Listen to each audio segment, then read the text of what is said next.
দেখেন আমার স্ক্রিন কি দেখা যায়? জি স্যার, দেখা যাচ্ছে।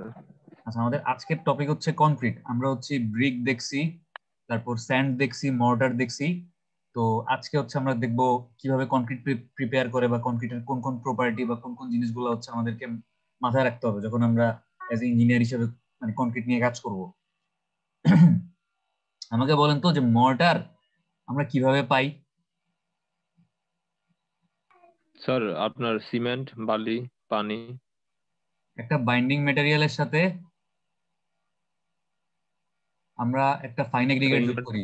ফাইন এগ্রিগেটটা হইতে পারে বালি, অথবা হচ্ছে হইতে পারে সুরকি হইতে পারে। আর এটার সাথে যদি আমরা পানি যোগ করি, এই তিনটা জিনিস যোগ করলে আমরা কি পাই? এই তিনটা জিনিস, এই যে বাইন্ডিং কংক্রিট। মেটেরিয়াল, সুরকি বা হচ্ছে স্যান্ড, আর হচ্ছে ওয়াটার। মানে মেইন কথা হচ্ছে binding material plus fine aggregate, এতটুকু ফাইন এগ্রিগেট, আর হচ্ছে পানি। এই তিনটা জিনিস যোগ করলে আমরা পাচ্ছি মর্টার। জি এই স্যার। এই তিনটা জিনিসের সাথে যদি আমি আরেকটা জিনিস যোগ করি, কি কি যোগ করলে কনক্রিট পাবো বলেন তো? স্যার এটা স্যার কোর্স এগ্রিগেট, কোন সেগ্রিগেট স্যার, মানে ব্রিক চিপস, পাথর স্যার। অথবা ক্রাস্ট স্টোন। হয় আমি ইট ভাঙা অথবা পাথর ভাঙা। কোর্স এগ্রিগেট যোগ করলে যে কোনো একটা, হয় পাথর ভাঙা নাহলে ইট ভাঙা, যে কোনো একটা যদি যোগ করি এই মর্টারের সাথে, তাহলে আমি পেয়ে যাচ্ছি কি? কনক্রিট পেয়ে যাচ্ছি। ঠিক আছে, তো দেখেন যেখানে কি বলছে যে কনক্রিট,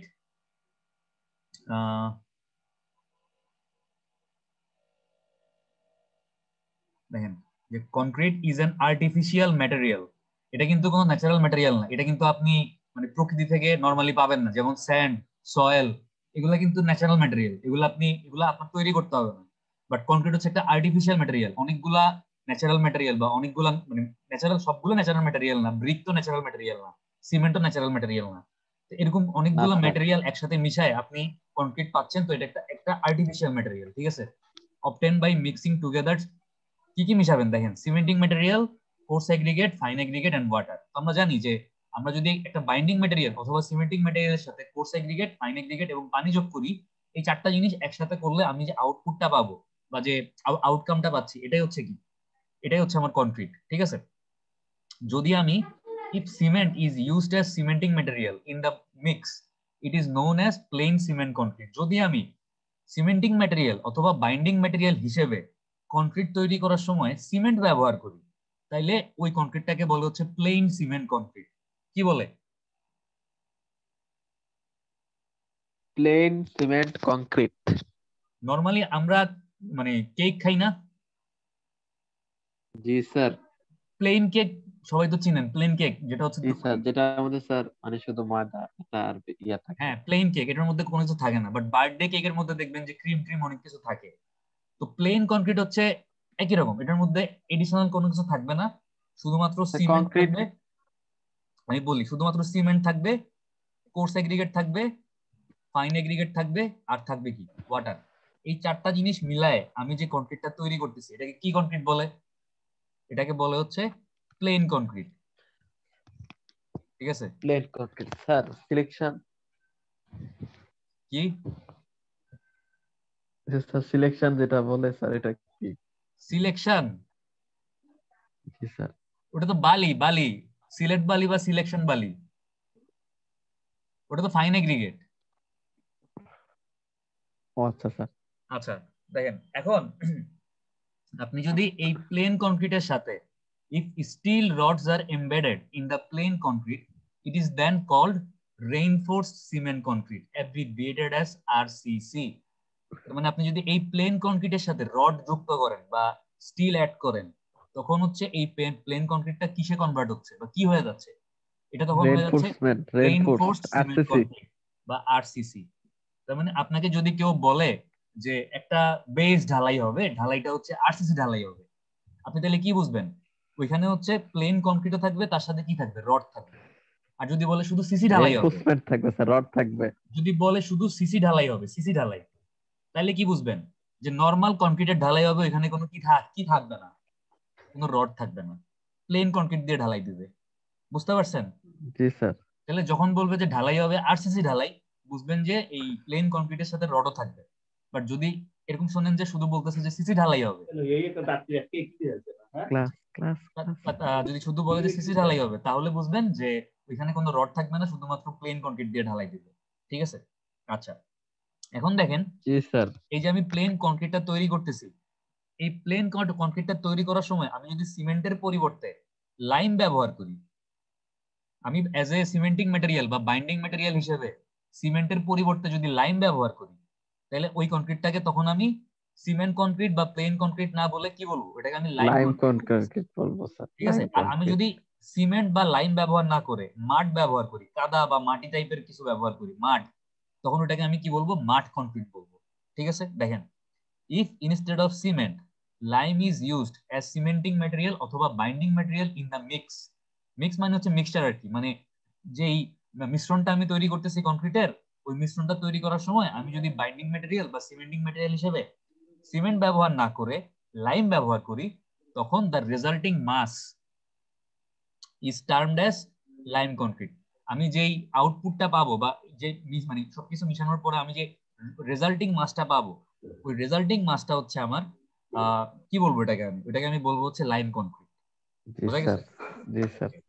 এবার আমরা দেখবো বিভিন্ন টাইপের কনক্রিট কি কি হইতে পারে। দেখেন, ক্লাসিফিকেশন অফ কনক্রিট আমরা অলরেডি বুঝাই গেছি যে আমরা যদি বাইন্ডিং ম্যাটেরিয়াল হিসেবে মাড ব্যবহার করি আর এর সাথে ফাইন এগ্রিগেট, কোর্স এগ্রিগেট আর ওয়াটার যোগ করি, এই কনক্রিটটাকেই আমি বলবো কি, মাড কনক্রিট বলবো।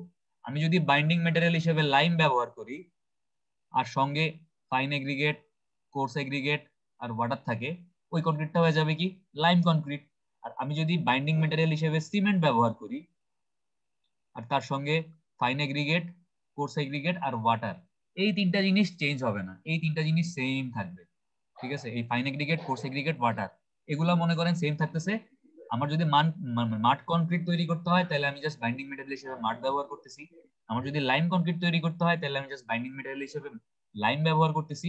আর আমার যদি সিমেন্ট কনক্রিট তৈরি করতে হয় তাহলে আমি বাইন্ডিং মেটেরিয়াল অথবা সিমেন্টিং মেটেরিয়াল হিসেবে সিমেন্ট ব্যবহার করতেছি। আর বাকি তিনটা জিনিস, এই যে ফাইন এগ্রিগেট, তার মানে ওই তিনটা স্যার বেসিক। ওই তিনটা বেসিক, বাট ওই তিনটার মধ্যেও আপনি পরিবর্তন আনতে পারবেন। ফাইন এগ্রিগেট হিসেবে নরমালি বালি ইউজ হয় অথবা সুরকি, মানে ইটের একেবারে মানে ইট গুলাকে ভালো মতো গুঁড়া করে পাউডার ফর্ম করলে ওইটাও আপনি ফাইন এগ্রিগেট। যেসব জায়গায় হচ্ছে বালি অ্যাভেলেবেল না, বালি পাওয়া যায় না, ওইসব জায়গায় যদি ইট অ্যাভেলেবেল হয় তাহলে ইট গুলাকে হচ্ছে এরকম ভাঙার মেশিন থাকে, ইট ভাঙার মেশিন, ওই মেশিনের মধ্যে ঢুকায় ইট গুলাকে হচ্ছে গুঁড়া গুঁড়া করে ফেলে, ওইটাও আপনি চাইলে কি হিসাবে, ফাইন এগ্রিগেট হিসেবে ইউজ করতে পারেন। আর কোর্স এগ্রিগেট হিসেবে আমরা নরমালি আপনার যদি স্টোন বা ক্রাস্ট স্টোন, ভাঙা পাথর ইউজ করা যায় তাহলে ভালো। বাট যদি ভাঙা পাথর আপনি না পান বা যে জায়গায় আপনি কনস্ট্রাকশনের কাজ করতেছেন ওই জায়গায় অনেক কস্টলি হয় বা অ্যাভেলেবেল না হয়, সেই ক্ষেত্রে আপনি কোর্স এগ্রিগেট হিসেবে ব্রিক চিপস, মানে ইটের ভাঙা বাট একটু বড় বড় পিসে, ঠিক আছে, ব্রিক চিপস আপনি ইউজ করতে পারেন। এই আর পানি তো পানি মানে পানি তো কোনো কিছু দিয়ে আপনি রিপ্লেস করতে পারবেন, ওইটাই থাকবে। তার মানে এই তিনটা জিনিস হচ্ছে বেসিক। এর সাথে হচ্ছে আমি মাড বা লাইম বা সিমেন্ট ইউজ করে আমার যেটা দরকার, মাড কনক্রিট দরকার হলে মাড কনক্রিট, লাইম কনক্রিট দরকার হলে লাইম কনক্রিট, আর যদি সিমেন্ট কনক্রিট দরকার হয় তাহলে সিমেন্ট কনক্রিট আমি তৈরি করতে পারি। বোঝা গেছে? আচ্ছা, একটু দাঁড়ান। ওকে, আমার স্ক্রিন কি আবার দেখা যায়? জি স্যার। আচ্ছা, আবার দেখা যাচ্ছে। তাহলে আমরা একটু দেখি যে মাড কনক্রিটটা আসলে মানে কি কাজে লাগবে বা কেন তৈরি করবো আমরা। দেখেন, this concrete does not carry any importance. তার মানে মাড কনক্রিটের আসলে তেমন কোনো গুরুত্ব বা মাহাত্ম্য নাই। আমি কোনো ইম্পর্টেন্ট স্ট্রাকচার বা নরমালি আমি কোনো স্ট্রাকচার তৈরি করতেছি, মনে করেন আমি একটা একতলা বিল্ডিং তৈরি করব, ওই একতলা বিল্ডিং তৈরি করার সময় যদি আমার একটা কলাম তৈরি করা লাগে, আমি ওই কলামটাতেও মাড কনক্রিট ব্যবহার করব না। এটা আসলে তেমন কোনো মানে ইম্পর্টেন্সই নাই এই মাড কনক্রিটের, নো ইম্পর্টেন্স। ঠিক আছে? আচ্ছা, এটা তো স্ট্রেট দিয়ে হবে না কি এটা? এটা তো স্যার স্ট্রেট হবে না স্যার, এটা তো মানে বাইট তেমন কোনো স্ট্রেংথই প্রোভাইড করবে না আসলে মানে মাড কনক্রিটটা। তো এটা তাহলে আমি মাড কনক্রিটটা যদি আমার কোনো স্ট্রেংথই প্রোভাইড না করে আর এটার যদি কোনো ইম্পর্টেন্সই না থাকে, তাহলে এই কনক্রিটটা আসলে আমি ব্যবহার করব কোথায় বা আমার এটা মানে কোথায় লাগবে বা কেন আমি ইউজ করব। দেখেন, it is prepared by mixing brick bats in mud mortar. মানে আমি ফার্স্টে মাড মর্টার তৈরি করতেছি। মাড মর্টার তৈরি করতে হলে আমার কি কি লাগবে? মাড লাগবে, সঙ্গে হচ্ছে বালি বা সুরকি লাগবে ফাইন এগ্রিগেট হিসেবে, আর কি লাগবে? ওয়াটার লাগবে। এই তিনটা জিনিস যদি আমি মিশাই, এই যে মাড, স্যান্ড আর হচ্ছে ওয়াটার, তাহলে আমি কি পাবো? মাড মর্টার পাবো না? জি স্যার। এই মাড মর্টারের সাথে আমি যদি ব্রিক ব্যাট বা ইট ভাঙা, মানে ইটের ভাঙা একটু বড় বড় টুকরা আর কি ইটের, আমি যদি ভাঙা ইট যোগ করি মাড মর্টারের সাথে, তাইলে হচ্ছে আমি এই মাড কংক্রিটটা পেয়ে যাবো, ব্রিক ব্যাটস। ঠিক আছে, এখন দেখেন এই মাড কংক্রিটটা আসলে আমি ব্যবহার করব কোথায়? আচ্ছা দেখেন, sometimes crushed stone may be mixed with mud mortar to form mud concrete. মানে মাঝে মধ্যে হচ্ছে আপনার এই মাড মর্টারের সাথে আপনি ব্রিক ব্যাট যোগ না করে ক্রাস্ট স্টোন বা ভাঙা পাথর যোগ করলেও আপনি মাড কংক্রিট পাবেন। ঠিক আছে, বা এভাবেও মাড কংক্রিট আপনি তৈরি করতে পারেন। এখন এটা আসলে ব্যবহার করবো কোন কোন কোন জায়গায়? Mud concrete is used for preparing hard base over which lime concrete may be laid and then permanent flooring may be spread. আচ্ছা মনে করেন আপনি একটা ফ্লোর তৈরি করবেন বা আপনি একটা স্ল্যাব তৈরি করতেছেন। ঠিক আছে, স্ল্যাবটা মনে করেন এরকম, এই মনে করেন স্ল্যাবটার থিকনেস অনেক বেশি, সাপোজ 20 ইঞ্চি। তো আপনি যদি এই 20 ইঞ্চি ঢালাই যদি আপনি নর্মাল কনক্রিট দিয়ে দিতে চান, আপনার কস্টিং অনেক বেশি পড়বে, কারণ সিমেন্ট বেশি লাগবে। আপনি যদি সিমেন্ট কনক্রিট দিয়ে এটা ঢালাই দিতে চান, তো আপনি যেটা করতে পারেন, এই নিচের মনে করেন কিছু অংশ, আমি নিচের ধরলাম 5 ইঞ্চির মতো হচ্ছে বা 4 ইঞ্চির মতো, এক্স্যাক্টলি মানে কত ইঞ্চি আমি এই মাড কনক্রিট দিয়ে ঢালাই দিতে পারবো, এই মানে কি বলবো পার্টিকুলার থিকনেসটা বলতে পারতেছি না, বাট নিচের একটা পোর্শন হচ্ছে আপনি এই মাড কনক্রিট দিয়ে ঢালাই দিয়ে একটা শক্ত বেস তৈরি করতে পারেন, একটা সমতল বেস তৈরি করতে পারেন, যেই বেসটার উপরে আরো 4 ইঞ্চি বা 5 ইঞ্চি আপনি ঢালাই দিবেন কি দিয়ে? লাইম কনক্রিট দিয়ে ঢালাই দিবেন। বাকি যেই থিকনেসটুকু থাকবে উপরের অংশটুকু, এইটা হচ্ছে আপনি আপনার মেইন যে সিমেন্ট কনক্রিটটা আছে ওইটা দিয়ে ঢালাই দেন। তাহলে কি হবে? আপনার কস্টিং কমবে। আপনি যদি পুরা এই 20 ইঞ্চি থিকনেস পুরোটাই যদি আপনি সিমেন্ট কনক্রিট দিয়ে ঢালাই দিতে চাইতেন, তাহলে দেখতেন আপনার খরচ অনেক বেশি হতো। স্যার এটা মূলত স্যার ওই নিচে যে গ্রেড বিম থাকে গ্রেড বিমের জন্য। হ্যাঁ, গ্রেড বিমে না, এটা মেইনলি হচ্ছে ফাউন্ডেশনে করতে পারেন আপনি। ঠিক আছে, ফাউন্ডেশনে মনে করেন এরকম থিকনেস হচ্ছে 20 ইঞ্চি। 20 ইঞ্চি এত থিকনেসের ফাউন্ডেশন 2.5 ফিট হইতে পারে, বা 2 24 1.5 ফিটের মতো হইতে পারে। তো মনে করেন এরকম জি স্যার। আপনার 20 ইঞ্চি থিকনেসের একটা ফাউন্ডেশন তৈরি করতে হবে। তো ফাউন্ডেশনটা তৈরি করে কিসের উপরে? মাটির উপর তৈরি করে না? জি স্যার। মাটি তো সবসময় লেভেল থাকে না, মাটি কি থাকে? এরকম উঁচা নিচা থাকে। তো মাটি মনে করেন আপনি এরকম সমান করছেন, তারপরও দেখা যায় যে মাটি একদম পারফেক্টলি সমান হয় নাই। তো ওই অসমান মাটির উপরে ফাউন্ডেশন তৈরি না করে এই অসমান মাটির উপরে একটা বেস তৈরি করা হয়, যে বেসটা হচ্ছে আপনার এই মাড কনক্রিট ইউজ করে আপনি তৈরি করতে পারেন। এই মাড কনক্রিট দিয়ে আপনি একটা সমান বেস তৈরি করে ওইটার উপরে লাইম কনক্রিট দিয়ে আরেকটা বেস তৈরি করে ওইটার উপরে আপনি আপনার পার্মানেন্ট যে ফ্লোরটা, পার্মানেন্ট যে বেসটা আপনার সিমেন্ট কনক্রিটের যে বেসটা হবে ওইটা আপনি ঢালাই দিতে পারেন। ঠিক আছে, জি স্যার। তো এরকম স্যার একটা এগুলো হ্যাঁ মানে বলেন। স্যার মানে স্যার এগুলো সচরাচর স্যার ইট বিছাইয়া দিয়ে ফেলে স্যার। হ্যাঁ, ইট বিছায়, নরমালি হচ্ছে ইট বিছায় তার উপর ঢালাই দিয়ে দেয়। ঠিক আছে, স্যার তার উপর স্যার মেইন কথা হচ্ছে মাড প্রাচীন কনক্রিট সিসার আমাদের ঢালাই তেমন দিয়ে। কোনো ইম্পর্টেন্ট আসলে কিছু না, এটা জাস্ট একটা হার্ড বেস বা ফার্ম কি বলবো লেভেল বেস তৈরি করার জন্য ইউজ করা হয়। আর ও যেটা বলছে ঠিকই বলছে যে এখন আসলে মাড কনক্রিট দিয়ে এরকম বেস তৈরি করা না, জাস্ট ইটের সোলিং বিছায় ওটার উপরে ঢালাই দিয়ে দেয়। ঠিক আছে, জি আচ্ছা স্যার। এরপর দেখেন যে মাড কনক্রিট গেল, এবার হচ্ছে আমরা দেখবো লাইম কনক্রিট। ঠিক আছে, তো লাইম কনক্রিট কিন্তু অতটাও মানে আনইম্পর্টেন্ট না, লাইম কনক্রিটের কিছুটা গুরুত্ব আছে। মাড কনক্রিট যেরকম পুরোটাই মানে তেমন কোনো ইম্পর্টেন্স ছিল না, বাট লাইম কনক্রিটের কিছুটা ইম্পর্টেন্স অবশ্যই আছে এবং বেশ ভালোই আছে। তো দেখেন যে this concrete carries lot of importance, মানে এটার বেশ ভালোই গুরুত্ব আছে। Hydraulic lime is always used in this concrete. তার মানে বলেন তো, এই লাইম কনক্রিট তৈরি করার সময় আমি কি ক্যালসিয়াম কার্বনেট ব্যবহার করব, আচ্ছা ক্যালসিয়াম হাইড্রোলিক অক্সাইড ব্যবহার করব, নাকি ক্যালসিয়াম হাইড্রোক্সাইড ব্যবহার করব? কোনটা? স্যার ক্যালসিয়াম এই তিনটার মধ্যে কোনটা ব্যবহার করব? Calcium oxide. ক্যালসিয়াম অক্সাইডটাকে কি হাইড্রোলিক লাইম বলে? হাইড্রোলিক লাইম হইতেছে এইটা, এই যে এটা হচ্ছে হাইড্রোলিক লাইম, ক্যালসিয়াম হাইড্রোক্সাইড। ঠিক আছে, জি স্যার জি স্যার। আপনি যদি ক্যালসিয়াম কার্বনেটকে কম্বাসন করেন বা পোড়াইলে কি হবে? ক্যালসিয়াম স্যার কার্বনেটকে পোড়াইলে হচ্ছে ইয়ে হবে carbon die oxide. Calcium oxide আর কার্বন ডাইঅক্সাইড উৎপন্ন হবে। কার্বন ডাইঅক্সাইড তো বাতাসে উড়া যাবে, থাকলো কি ক্যালসিয়াম অক্সাইড। ক্যালসিয়াম অক্সাইড হচ্ছে কুইক লাইম বা ফ্যাট লাইম। এই কুইক লাইম বা ফ্যাট লাইমের সাথে আপনি যদি পানি যোগ করেন বা এটাকে যদি স্লেক করেন, তখন হচ্ছে এটা কনভার্ট হবে কিসে? ক্যালসিয়াম হাইড্রোক্সাইডে কনভার্ট হবে, অথবা এটাকে স্লেগড লাইমও বলে। এই ক্যালসিয়াম হাইড্রোক্সাইড বা স্লেগড লাইম বা হাইড্রোলিক লাইমও বলে এটাকে, ঠিক আছে? তার মানে আপনি যখন লাইম কনক্রিট তৈরি করার সময় লাইম ব্যবহার করবেন, আপনার ওই লাইমটা ক্যালসিয়াম কার্বনেট মানে চুনা পাথর যেটা, ঠিক আছে, এটাও হইতে পারবে না। ক্যালসিয়াম অক্সাইড, এই যে ফ্যাট লাইম, এটা কি বলে, এটা কুইক লাইম বলে মনে হয়, এই কুইক লাইম হইতে পারবে না। আর হচ্ছে ক্যালসিয়াম হাইড্রোক্সাইড, এটা হইতে হবে। কুইক লাইমে তো পানি দিলে তো স্যার এটা আগের অবস্থানই ক্যালসিয়াম হাইড্রোক্সাইডে হবে। আর আমরা কংক্রিট বানানোর সময় তো স্যার পানি ব্যবহার করবো।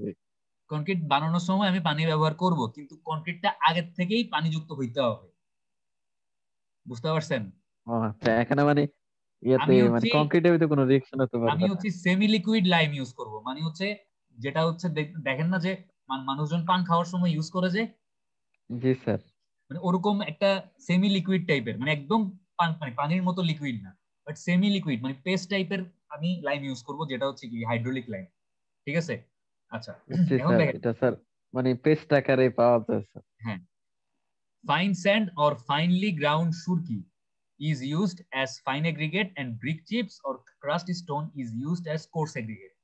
আমি এই লাইম কনক্রিটটা তৈরি করার সময় অ্যাজ এ ফাইন এগ্রিগেট, এটা ফাইন গ্রাউন্ড হবে না, এটা হবে ফাইনলি গ্রাইন্ড, মানে ভালোভাবে গুঁড়া করা বা গ্রাইন্ডিং। আমরা বলি না যে আমরা ব্লেন্ডারের মধ্যে গ্রাইন্ড করি না, মশলা পিসি না, জি মশলা স্যার। গ্রাইন্ডিং বলে।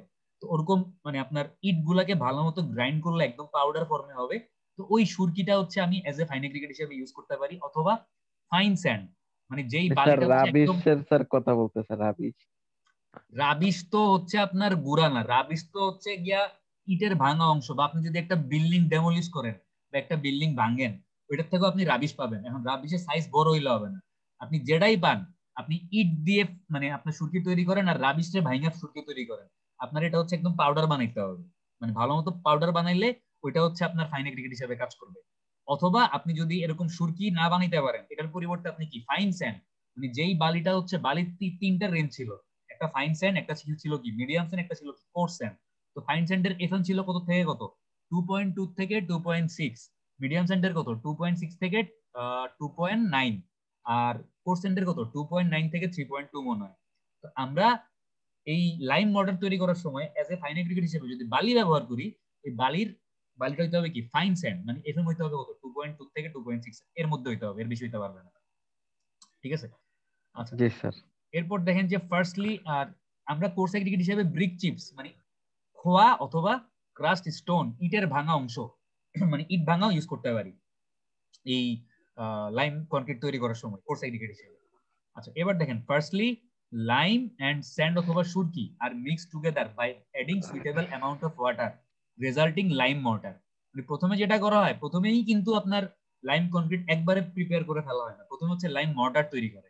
তো লাইম মর্টার তৈরি করতে হলে আমাকে কি করতে হবে, এজ এ বাইন্ডিং ম্যাটেরিয়াল হিসেবে লাইম লাগবে, সঙ্গে কি লাগবে, ফাইন এগ্রিগেট হিসেবে স্যান্ড অথবা সুরকি লাগবে, আর সঙ্গে হচ্ছে পর্যাপ্ত পরিমাণে পানি। এই তিনটা জিনিস একসাথে যোগ করলে আমি পাচ্ছি হচ্ছে কি লাইম মর্টার। এরপর আপনার মাটির উপরে সমানভাবে হচ্ছে কোর্স এগ্রিগেট গুলা ইউনিফর্মলি হচ্ছে স্প্রেড করে বা ছড়ায় দেয়। কোর্স এগ্রিগেট গুলা হচ্ছে মাটির উপরে ইউনিফর্মলি স্প্রেড করে, prepared lime mortar is spread over course aggregate stack in uniform layer, মানে স্তূপ করে রাখা যেটাকে বলে স্ট্যাকটা আর কি, মানে সমানভাবে বিছায় দেওয়া হয় মাটির উপরে। এবং দেন এটার উপর হচ্ছে আপনার এই লাইম মর্টারটা ঢেলে দিয়ে একসাথে ম্যানুয়াল লেবার, মানে লেবাররা হচ্ছে ম্যানুয়ালি কোন একটা কোদাল বা কিছু একটা সাহায্য হচ্ছে এটাকে বারবার উল্টা পাল্টায় ভালো মতো মিশায়, এবং এই মিশ্রণটাই হচ্ছে কি আমার লাইম কনক্রিট। এবার দেখেন যে লাইম কনক্রিট আমি কোথায় ব্যবহার করতে পারি, extensively in foundation of 2 or 3 storied building. আপনি যদি মানে দোতলা বা তিনতলা এরকম ছোটখাটো বিল্ডিং তৈরি করেন, এই বিল্ডিং গুলার ফাউন্ডেশনের কাজে আপনি লাইম কনক্রিট ব্যবহার করতে পারেন, ঠিক আছে? In preparation of hard base for floors, G sir. ওই যে মানে পার্মানেন্ট ঢালাইয়ের আগে যদি কোনো শক্ত বেস তৈরি করতে হয়, ওই বেসটা আপনি চাইলে লাইম কনক্রিট দিয়ে ঢালাই, মানে কিছুটা অংশ বা কিছুটা থিকনেস আপনি লাইম কনক্রিট দিয়ে ঢালাই করে বাকিটা হচ্ছে আপনি সিমেন্ট কনক্রিট দিয়ে ঢালাই দিতে পারেন। আরেকটা দেখেন ওভার রুফ স্ল্যাবস, ঠিক আছে, মানে হচ্ছে আপনার ছাদ, দেখেন এটা যদি একটা বিল্ডিং হয়, এটা হচ্ছে মনে করেন একতলার ছাদ, এটা হচ্ছে দোতলার ছাদ, এটা মনে করেন তিনতলার ছাদ। তো এই যে ছাদগুলো আছে, এখানেও মনে করেন মানুষজন থাকবে, এখানে মোটামুটি ভালোই লোড টোড আসবে, এখানেও মনে করেন মানুষজন থাকবে, এখানেই ভালো লোড টোড আসবে। কিন্তু এই যে ছাদ, এটার উপরে মনে করেন আর কোনো ফ্লোর নাই, এটার উপর কেউ থাকে না, তাহলে এই উপরের ছাদটাতে লোড কম আসবে না? জি স্যার। এটার উপর তো কোনো কলামও নাই, কোনো বিমও নাই, কিছুই নাই। তো এই ছাদটার উপর মানে এই তিনটা ছাদের মধ্যে সবচাইতে কম লোড আসবে হচ্ছে গিয়া এই উপরের ছাদে। তো এই ছাদটা হচ্ছে আপনি চাইলে লাইম কনক্রিট দিয়ে ঢালাই দিতে পারেন, যেহেতু এটার স্ট্রেংথ নর্মাল কনক্রিটের চাইতে একটু কম হইলেও কোনো প্রবলেম নেই। ঠিক আছে, তো এই উপরের ছাদটা if you want you can cast with lime concrete. আচ্ছা, তো আমরা লাইম কনক্রিটের ব্যবহার দেখলাম। এখন হচ্ছে আমাদের সবচাইতে ইম্পর্টেন্ট টাইপের কনক্রিট, যেটা হচ্ছে আমরা লাইম কনক্রিটও তেমন একটা ব্যবহার করতে দেখবো না যখন প্র্যাকটিক্যালি কাজ করব, আর মাড কনক্রিট তো ব্যবহার করতে দেখবোই না। আমরা যেটা দেখবো বা আমরা যেটা নিয়ে কাজ করব সেটা হচ্ছে কোন কনক্রিট, সেটা হচ্ছে সিমেন্ট কনক্রিট। সবচাইতে বেশি যেটা ইউজ করতে দেখবেন বা আপনারা ইউজ করবেন সবচাইতে বেশি যখন ইঞ্জিনিয়ার হয়ে যাবেন। ইনশাআল্লাহ sir. Cement concrete is very important structural material and there is no structural element that cannot be made from cement concrete or RCC. মানে সিমেন্ট কংক্রিটটা হচ্ছে যত ধরনের স্ট্রাকচারাল ম্যাটেরিয়াল আছে তার মধ্যে সবচাইতে বেশি ইম্পর্টেন্ট। আর এমন কোন স্ট্রাকচারাল মেম্বার বা স্ট্রাকচারাল এলিমেন্ট নাই, কলাম, বিম, স্ল্যাব, স্টেয়ার, সব ধরনের স্ট্রাকচারাল এলিমেন্ট হচ্ছে আপনি এই সিমেন্ট কংক্রিট মানে প্লেন সিমেন্ট কংক্রিট বা সিসি অথবা আরসিসি মানে এটা দিয়ে আপনি মানে তৈরি করতে পারবেন। এমন কোন স্ট্রাকচারাল মেম্বার নাই যে এই দুইটা দিয়ে আসলে তৈরি করা সম্ভব না। ঠিক আছে, সবকিছুই এই দুইটা দিয়ে আপনি তৈরি করতে পারবেন, যে কোনো ধরনের স্ট্রাকচারাল এলিমেন্ট আপনি তৈরি করতে পারবেন। It should be carefully designed, মানে হচ্ছে আমরা যে এই সিমেন্ট কনক্রিটটা মানে ব্যবহার করব, ব্যবহার করার আগে এটাকে হচ্ছে কেয়ারফুলি ডিজাইন করতে হবে। এটা ডিজাইন বলতে আমি কি বুঝি? এটা ডিজাইন বলতে হচ্ছে আমি জানি যে আমি একটা কনক্রিট দিয়ে হচ্ছে এই কলামটা ঢালাই দিব, তো এই কনক্রিটটার বা এই কলামটার কম্প্রেসিভ স্ট্রেংথ হইতে হবে সাপোজ 4000 পিএসআই, আমি জানি। ঠিক আছে, তো এখন এই 4000 পিএসআই এর কনক্রিট তৈরি করতে হলে আমাকে এই কনক্রিটটাকে আগে ডিজাইন করতে হবে। এই ডিজাইনটাকে বলে হচ্ছে কনক্রিট মিক্স ডিজাইন। মানে স্যার রেশিও, হ্যাঁ, মানে কত অনুপাত সিমেন্টের সাথে কত অনুপাত বালি, কত অনুপাত কোর্স এগ্রিগেট মানে হচ্ছে আপনার ব্রিক চিপস বা ক্রাস্ট স্টোন, আর কতটুকু পানি মিলাইতে হবে। ঠিক আছে, এই এই অনুপাতটা বের করা অনেক বেশি ইম্পর্টেন্ট। ঠিক আছে, এই অনুপাতটা বের করা কি বলে হচ্ছে কনক্রিট মিক্স ডিজাইন। এবং আপনি যদি সিমেন্ট কনক্রিট ব্যবহার করেন আপনাকে অবশ্যই কনক্রিটটাকে আগে প্রপারলি এই কনক্রিট মিক্স ডিজাইন করে নিতে হবে। ঠিক আছে, নাইলে আপনি বুঝবেন না। আপনি দেখবেন যে লেবাররা বা মিস্ত্রিরা হচ্ছে আপনার এরকম সাইটে কাজ করতেছে, ওরকম কনক্রিট মিক্সচার যে মেশিনটা থাকে ওই মেশিনের মধ্যে 1 বস্তা সিমেন্ট ঢাললো, সঙ্গে হচ্ছে 5 বস্তা বালি ঢালা দিল, 10 বস্তা আপনার এরকম ব্রিক চিপস ঢালা দিল, আর ইচ্ছা মতো পানি দিল। তাহলে আলটিমেটলি আপনার যে কনক্রিটটা আউটকাম হিসেবে পাবেন যে এটা দিয়ে ঢালাই দিলে আপনার স্ট্রাকচার মোটো স্ট্রেংথ পাবে না। ঠিক আছে, মানে আপনার দরকার 4000 পিএসআই স্ট্রেংথ, বাট দেখবেন যে এই মানে এই কনক্রিটটা হচ্ছে আপনি ফার্স্টে কি করবেন, কিউরিং করবেন। আপনি মনে করেন এরকম কনক্রিটটাকে 7 দিন 14 দিন 28 দিন কিউরিং করবেন। আপনি যদি 7 দিন পরে ভাঙেন, কিউরিং, কিউরিং কিউরিং কি জিনিস আমরা নেক্সট ক্লাসে দেখবো। ঠিক আছে, জি স্যার, কিউরিং পানি দেওয়া স্যার। হ্যাঁ হ্যাঁ, পানি দেয়া। তো কিউরিং আবার বিভিন্ন টাইপের কিউরিং আছে, শুধু পানি দিয়েই যে কিউরিং করা যায় তা না, কিউরিং এর আরো নানান মানে আরো অন্যভাবে কিউরিং করা যায়। মেইন কথা হচ্ছে কিউরিং করার পরে আপনি যদি ভাঙেন দেখবেন যে আসলে 28 দিন পরে এটা 4000 পিএসআই স্ট্রেংথ ডেভেলপ করেনি, এটা অনেক কম, হয়তো 1500 বা 2000 পিএসআই স্ট্রেংথ ডেভেলপ করছে। তার মানে আসলে আপনার ডিজাইনটা ঠিক মতো হয়নি। তো আপনি যদি কনক্রিট মানে সিমেন্ট কনক্রিট ইউজ করেন আপনাকে প্রথমেই যে কাজটা করতে হবে কেয়ারফুলি ডিজাইন করতে হবে, ডিজাইন মিক্স। ঠিক আছে, মিক্সড মানে এটাকে ঠিকমতো ডিজাইনও করতে হবে এবং ঠিকমতো মিশাইতেও হবে, মিশানোর সময় খেয়াল রাখতে ভাইব্রেশনও হবে। করতে হবে স্যার। হ্যাঁ, ভাইব্রেশন করতে হবে, এটাকে ঠিকমতো মিশাইতে হবে। তারপর দেখেন ঠিকমতো জায়গা মতো বসাইতে হবে। মানে আপনি যে এটাকে মানে কনক্রিটটাকে প্লেসমেন্ট করবেন বা একটা জায়গায় আপনি এটা দিয়ে ঢালাই দিবেন, এই ঢালাই দেওয়ার সময় আপনাকে অনেক কিছু মাথায় রাখতে হবে। ঠিক আছে, কি কি মাথায় রাখতে হবে? একটা নর্মাল জেনারেল কথা বলি, সেটা হচ্ছে দেখবেন মিস্ত্রিরা অনেক সময় এরকম সোজা হয়ে দাঁড়ায় থাকে, মাথার মধ্যে কি থাকে এরকম একটা আপনার মানে এটা কি বলে কড়াই থাকে, এই কড়াইয়ের মধ্যে থাকে হচ্ছে কি আমার কি কনক্রিট। ঠিক আছে, মিস্ত্রিদের ভাষায় মিস্ত্রিরা এই কনক্রিটটাকে কি বলে বলেন তো? স্যার মা কি বলে?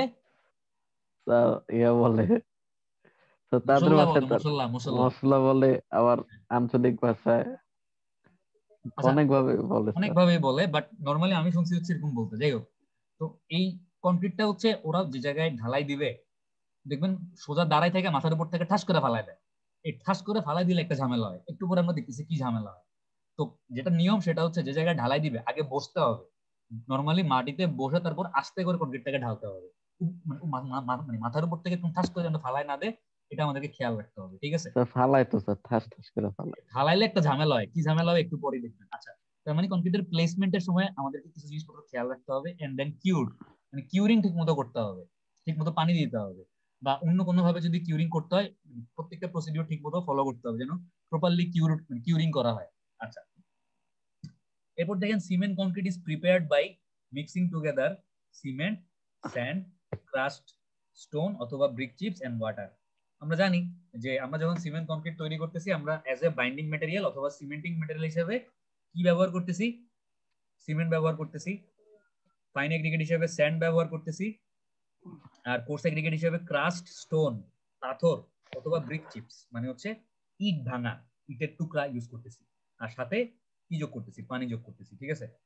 আমরা যখন সিমেন্ট কংক্রিট তৈরি করতেছি, all the ingredients of the cement concrete when freshly mixed produce a plastic mass which can be poured into suitable forms or molds to give desired shape to the resulting solid mass. Sir মোল্ডস কি? ছোটবেলায় মানে এরকম দেখেন নাই যে আপনার বিভিন্ন প্রোগ্রামে বাসায় হচ্ছে হালুয়া বানায়? জি স্যার। ওই হালুয়া ফার্স্টে বানায় এরকম একটা ছাঁচ দিয়ে কাটতে দেখছেন? ডায়েস স্যার যে ডায়াসে, স্যার হ্যাঁ ডায়াসে কাটে। এই মোল্ড হচ্ছে গিয়া, ওই ডায়াসটা হচ্ছে গিয়া মোল্ড। আপনি যখন ফর্মা স্যার, ফর্মা শেপের মতো থাকে আর কি। আপনি যখন কংক্রিট ঢালাই মানে একটা কলাম ঢালাই দিবেন, ঢালাই বুঝছি স্যার, দেখেন না ফর্মা স্যার। হ্যাঁ হ্যাঁ, ফর্মা স্টিল ফর্মা হতে পারে, কাঠের ফর্মা হতে পারে। এরকম একটা ফর্মা ফার্স্টে কর্মা হ্যাঁ ফর্মা এটাকে বাংলায় বলে ফর্মা, আর নরমালি ইঞ্জিনিয়ারিং ভাষায় বলে হচ্ছে গিয়া ফর্মওয়ার্ক অথবা শাটারিং বলে। ওকে স্যার শাটারিং এর শুনছি স্যার, সেন্টারিং বলে স্যার।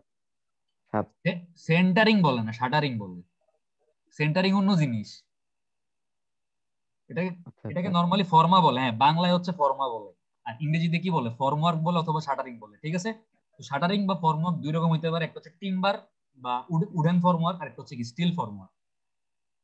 আচ্ছা, এখন দেখেন যে আমি যখন এই কংক্রিটটাকে মিলাবো, মানে একদম ফ্রেশলি মিলাবো, মানে মাত্র আপনি মিলাইছেন, ঠিক আছে? একদম মনে করেন ওই যে আমরা মানে তরকারি চুলার থেকে নামাইলে যেরকম হয় আর কি, একদম গরম গরম। মনে করেন আপনি মাত্র কংক্রিটটাকে মিলাইছেন, এরকম মাত্র মানে যেই জিনিসটা মিক্স আপ হয়েছে বা যে কংক্রিটটা মাত্র আপনি মিশাইছেন, এই কংক্রিটটা হচ্ছে একটা প্লাস্টিক মাস তৈরি করবে। মানে এটাকে আপনি যে কোনো শেপ দিতে পারবেন। আপনি যদি এটাকে এরকম একটা কলামের ফর্মার মধ্যে ঢালেন, এটা একটা কলামের মতো শেপ হবে। আপনি যদি এটাকে একটা বিমের ফর্মার মধ্যে ঢালেন, এটা একটা বিমের মতো শেপ হবে। আপনি যদি এরকম একটা স্ল্যাবের ফর্মার মধ্যে ঢালেন, এটা একটা স্ল্যাবের শেপ হবে। আপনি যদি স্টেয়ার বা সিঁড়ির মধ্যে ঢালেন, এটা একটা সিঁড়ির শেপ হবে। বাট এটা কিন্তু শেপটা রিটেইন করবে, সেটা কিন্তু আর আগের অবস্থায় ফিরে আসবে না। এই জন্য এটাকে বলতেছে কি প্লাস্টিক ফর্ম বলতেছে। প্লাস্টিক, আপনি এটাকে যে কোনো একটা শেপ দিতে পারতেছেন, ঠিক আছে, কিন্তু সে তার আগের অবস্থায় ফেরত আসতেছে না, সে তার ওই অবস্থাটা রিটেইন করতেছে বা ওই অবস্থাটা মেনটেইন করতেছে। আচ্ছা,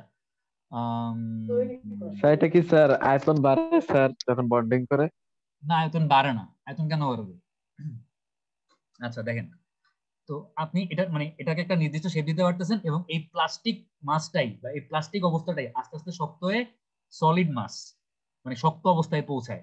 সিমেন্ট রিঅ্যাকশন করে করে কি হয়? শক্ত হয়, এবং আলটিমেটলি আপনি যখন ফর্মাগুলা খুলে ফেলবেন তখন দেখবেন যে আপনার মানে কলামের শেপ হয়ে গেছে, ঢালাই হয়ে গেছে, বিমের শেপে ঢালাই হয়ে গেছে, স্ল্যাবের শেপে ঢালাই হয়ে গেছে, স্টেয়ারের শেপে ঢালাই হয়ে গেছে, ঠিক আছে?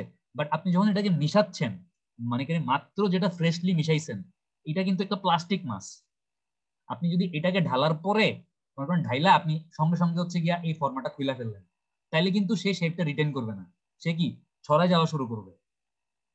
এটাকে একটা মানে সময় দিতে হবে শক্ত হওয়ার জন্য, একটা টাইম থাকবে স্যার, এটা টাইমের পরে প্লাস্টিক অবস্থা থেকে তাকে হচ্ছে কি সলিড অবস্থা বা হার্ডেন্ড অবস্থায় আসতে দিতে হবে, ঠিক আছে? আচ্ছা, এবার দেখেন RCC is used in all kind of civil engineering structure. আমরা অলরেডি দেখছি যে রেইনফোর্স সিমেন্ট কংক্রিট মানে কংক্রিটের সাথে হচ্ছে রেইনফোর্সমেন্ট বা রড বা স্টিল ইউজ করা হয় সব ধরনের, মানে আশেপাশে যত ধরনের সিভিল ইঞ্জিনিয়ারিং স্ট্রাকচার দেখতেছেন, বিল্ডিং, ব্রিজ, কালভার্ট, তারপর হচ্ছে আপনার এই কি বলবো রিজিড পেভমেন্ট, মানে রাস্তার মধ্যেও কিন্তু আপনার এরকম কংক্রিট আর রড ইউজ করা হয়। মানে সবসময় যে রাস্তা হচ্ছে বিটুমিন বা এরকম আপনার নরমালি যেমন রাস্তা দেখেন আরসিসি ঢালাই দেয় স্যার, রাস্তার ভিতর অনেক রাস্তা রাস্তার গলিগুলোর মধ্যে অনেক ভিতরে সময় স্যার। আরসিসি ঢালাই দেয়, ঠিক আছে? তার মানে আশেপাশে যত রকমের সিভিল ইঞ্জিনিয়ারিং স্ট্রাকচার দেখতেছেন, মানে সবকিছু আসলে আরসিসি দিয়ে তৈরি করা সম্ভব।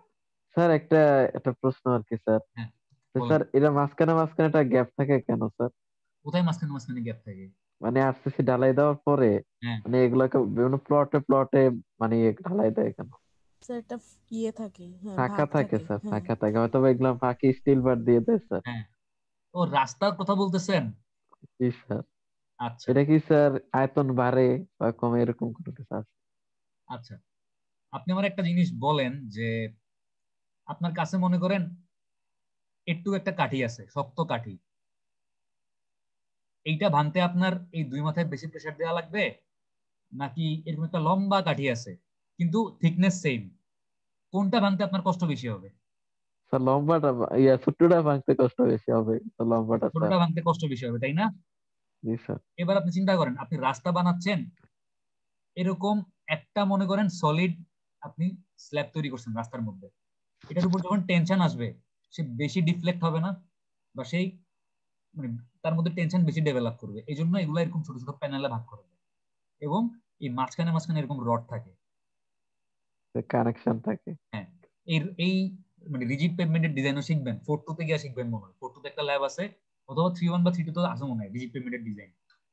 ঠিক আছে, এগুলোকে বলা হচ্ছে ডোয়েল বার। এই যে রড ঢুকাই দিছে মাঝখানে মাঝখানে, এই ডোয়েল বারের আবার কাহিনী আছে, এটা ডায়ামিটার কতটুকু হবে, স্পেসিং কতটুকু হবে, বা ডোয়েল বারটা কতটুকু ঢুকবে আমার এই স্ল্যাবের মধ্যে, এগুলো সবকিছুর ডিজাইন আছে। আচ্ছা, এবার দেখেন আমরা আমাদের আজকের টপিকে ফেরত আসি। আমরা কই ছিলাম? সিমেন্ট কংক্রিটে ছিলাম। তো দেখেন সিমেন্ট কংক্রিটে আমার যে ইনগ্রেডিয়েন্ট গুলা, cement, coarse aggregate, fine aggregate, water, কার আসলে কি কাজ সিমেন্ট কংক্রিটে তোমরা দেখি। ইনগ্রেডিয়েন্টস অফ সিমেন্ট কংক্রিট, আমাদের সিমেন্ট কংক্রিটের প্রথম ইনগ্রেডিয়েন্টটা কি? অবশ্যই সিমেন্ট। তো সিমেন্ট কংক্রিটের সিমেন্টের কাজ কি আমরা দেখি, আসেন। Impart binding property and convert the plastic mix to a solid mix. মানে হচ্ছে এই কংক্রিটটার মধ্যে আমার যে বাইন্ডিং প্রপার্টি দরকার, বা সবগুলা মেটেরিয়ালকে একসাথে বাইন্ড করে রাখা দরকার, এই বাইন্ডিং প্রপার্টি বা সিমেন্টিং প্রপার্টিটা দেয় কে? দেয় হচ্ছে গিয়া এই সিমেন্ট। ঠিক আছে, এবং এই সিমেন্টই হচ্ছে এই যে আমার প্লাস্টিক মিক্সচার, মানে যেই মিক্সচারটাকে আপনি চাইলে নাড়াচাড়া করতে পারতেছেন, আপনি চাইলে বিমে শেপ দিতে পারতেছেন, আপনি চাইলে কলামে শেপ দিতে পারতেছেন, এই মিক্সচারটাই একটা সময় গিয়ে সলিড মাসে কনভার্ট হচ্ছে, মানে আপনি চাইলেও তখন এটাকে আর কোনো শেপ পরিবর্তন করতে পারবেন না। তো এই প্লাস্টিক মিক্সচারটাকে সলিড মাসে কনভার্ট আচ্ছা, মানে করতেছে এটা কে? প্লাস্টিসিটি আনে স্যার। প্লাস্টিক মিক্সচারটাকে সলিড মাসে কনভার্ট করতেছে কে? Cement sir. সিমেন্ট কনভার্ট করতেছে। ঠিক আছে, আচ্ছা এবার দেখেন সিমেন্ট এই স্যার। পানির কাজ কি আসলে, পানি কেন যোগ করবো? এই যে সিমেন্ট, সে তো হচ্ছে কেমিক্যাল রিয়েকশন করে আস্তে আস্তে শক্ত হবে, সে তো মানে প্রথমে কি থাকে, পাউডার ফর্মে থাকে, তার তো কেমিক্যাল রিয়েকশন করে করে করে করে কি করতে হবে, তাকে শক্ত হইতে হবে। তো সে কেমিক্যাল রিয়েকশন কেমনে করবে? তার তো কেমিক্যাল রিয়েকশন করতে কারো হেল্প লাগবে। এই সিমেন্টকে কেমিক্যাল রিয়েকশন শুরু করতে সাহায্য করে হচ্ছে কি, পানি। মানে সিমেন্ট হচ্ছে পানির উপস্থিতি ছাড়া কেমিক্যাল রিয়েকশন শুরু করতে পারে না। তো cement chemical reaction with cement, মানে এই সিমেন্টের কেমিক্যাল রিয়েকশন শুরু করতে হইলে কার হেল্প লাগবে? এই পানি লাগবে। ঠিক আছে, স্যার পানির হেল্প লাগবে। এবং এই পানির আরেকটা কাজ আছে, প্রোভাইড ওয়ার্কেবিলিটি। মানে হচ্ছে দেখেন, আপনি যদি একদম মনে করেন সিমেন্ট, একটা আপনি চিন্তা করেন যে একটা এরকম বালতির মধ্যে আপনি কোর্স এগ্রিগেট বড় বড় পাথরের টুকরা নিছেন, আপনি ফাইন এগ্রিগেট বালি বালি নিছেন, আর হচ্ছে আপনি সিমেন্ট সিমেন্ট নিছেন, আর অল্প একটু পানি মিলাইছেন। এইবার আপনি আমাকে বলেন এই জিনিসটা নাড়াচাড়া করতে আপনার বেশি কষ্ট হবে, মানে ইজিলি নাড়াচাড়া করতে পারবেন, নাকি যদি আপনি একটু ভালো মানে পর্যাপ্ত পরিমাণ পানি মিলাইতেন তাইলে ভালো মতো নাড়াচাড়া করতে পারতেন, কোনটা? অবশ্যই পর্যাপ্ত পরিমাণ পানি মিলাইলে আপনি ভালো মতো নাড়াচাড়া করতে পারতেন। তো একটা এরকম কনক্রিটের মিক্সকে বা কনক্রিটের মিশ্রণকে আপনি কতটা ইজিলি কোনো শেপ দিতে পারতেছেন, বা কতটা ইজিলি হ্যান্ডেল করতে পারতেছেন, বা কতটা ইজিলি আপনি নাড়াচাড়া করতে পারতেছেন, এটাকে বলা হচ্ছে তার ওয়ার্কেবিলিটি। ওয়ার্কেবিলিটি মানে তাকে নিয়ে কাজ করা কতটা ইজি আসলে। ঠিক আছে, যেমন মনে করেন এই যে আমি ক্লাস নিচ্ছি, আপনারা যদি মোটামুটি একটু রেসপন্স করেন, বা আমি যদি বুঝি যে আপনারা ক্লাসে আসেন মিউট করে দিয়ে গায়েব হয়ে যান নাই, তাহলে আমি বুঝবো যে আপনাদের ওয়ার্কেবিলিটি ভালো। ঠিক আছে, আর যদি দেখি যে সবাই মিউট করে দিয়া ঘুমাই গেছেন, তাহলে কি বুঝবো, ওয়ার্কেবিলিটি খারাপ। তো কনক্রিটের ওয়ার্কেবিলিটি হচ্ছে এটাকে কত সহজে ডিজায়ার্ড শেপ দেওয়া যায়, বা এটাকে নিয়ে কত সহজে কাজ করা যায়। তাহলে ওয়ার্কেবিলিটি কি জিনিস বুঝতে পারছেন? জি স্যার। আপনাদের ওয়ার্কেবিলিটি ভালো না খারাপ? দারুণ। মাঝারি? ডিপ্লোমেটিক আনসার দিতেছো, আচ্ছা যাই হোক। আচ্ছা, তাহলে সিমেন্টের কাজ হচ্ছে বাইন্ডিং মেটেরিয়াল হিসেবে কাজ করে এবং প্লাস্টিক মাসটাকে হচ্ছে সলিড মাসে কনভার্ট করে। পানির কাজ হচ্ছে সিমেন্টকে কেমিক্যাল রিঅ্যাকশন শুরু করতে সাহায্য করতেছে, বা সিমেন্টকে যে কেমিক্যাল রিঅ্যাকশন করে শক্ত হইতে হবে, ওই কেমিক্যাল রিঅ্যাকশনে পানি হচ্ছে তাকে হেল্প করতেছে, বা পানি না থাকলে সে করতে পারবে না দেখে পানি লাগতেছে। প্লাস পানি কি ওয়ার্কেবিলিটি প্রোভাইড করতেছে। তাইলে এই যে কোর্স অ্যাগ্রিগেট আর মানে এই যে আমি ক্রাস্ট স্টোন ভাঙা পাথর আর ব্রিক চিপস মানে আপনার ইট ভাঙা ইউজ করতেছি কোর্স এগ্রিগেট হিসাবে, আর এই যে বালি ইউজ করতেছি, এই দুই ভদ্রলোকের কাজ কি বলেন তো, বলতে পারবেন?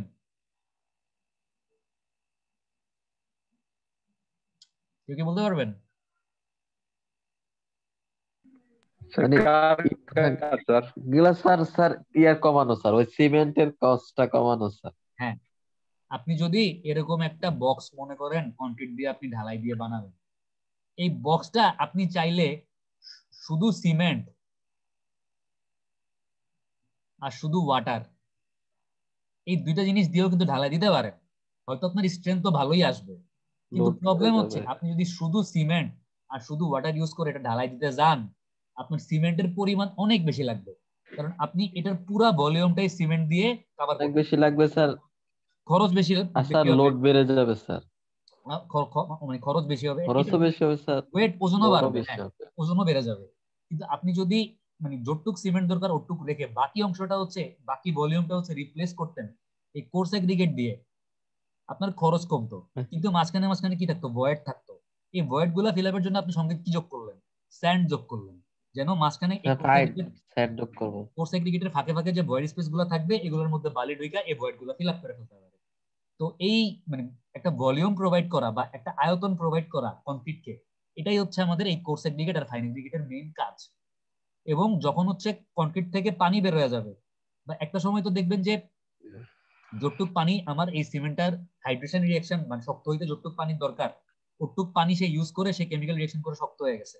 এরপর দেখবেন যে ভিতর থেকে পানি বের হয়ে গেছে, কনক্রিট হচ্ছে শ্রিঙ্ক করবে, মানে ভয়েড যদি ভিতরে ভয়েড থাকে কনক্রিট হচ্ছে সংকুচিত হওয়ার চেষ্টা করবে। তো যদি এই কোর্স এগ্রিগেট আর ফাইন এগ্রিগেট থাকে এরা হচ্ছে কনক্রিটের শ্রিঙ্করেজকে বাধা দিবে, ঠিক আছে, কনক্রিটটাকে শ্রিঙ্ক হতে দিবে না। তো আমাদের এই কনক্রিটটাকে একটা মাস বা ভলিউম প্রোভাইড করা এবং সিঙ্কেজ প্রিভেন্ট করাই হচ্ছে আমাদের মানে কনক্রিট তৈরি করার সময় কোর্স এগ্রিগেট আর ফাইন কোর্স এগ্রিগেটের এগ্রিগেটের মেইন কাজ। কাজ। মানে তাহলে কোর্স এগ্রিগেট আর ফাইন এগ্রিগেট কি কাজ করবে বোঝা গেছে না? জি স্যার। আই হোপ বুঝতে পারছেন। এবার দেখেন আমরা চলে আসি desirable properties of cement concrete ingredients. আমরা যে সিমেন্ট কনক্রিট মানে তৈরি করব, আমরা জানি যে ওইখানে কি কি উপাদান থাকবে, সিমেন্ট থাকবে, কোর্স এগ্রিগেট থাকবে, ফাইন এগ্রিগেট থাকবে, আর কে থাকবে, সঙ্গে থাকবে পানি। তো এই যে তিনটা ইনগ্রেডিয়েন্টস আছে সিমেন্টের সাথে, coarse aggregate, fine aggregate, water, এই তিনটা ইনগ্রেডিয়েন্টস এর কিছু বৈশিষ্ট্য চাই যে মানে আমার কিছু ডিজায়ার আছে যে বৈশিষ্ট্যগুলো এরকম হইতে হবে। তো আমার চাহিদা কি বা আমি কি চাই, দেখেন আমি যে পানিটা ব্যবহার করব এটা হইতে হবে পটেবল অর ড্রিঙ্কিং ওয়াটার, মানে খাওয়ার পানি। আমরা যে পানিটা খাই এরকম পানি হইলে ভালো, পরিষ্কার পানি আর কি, ঠিক আছে।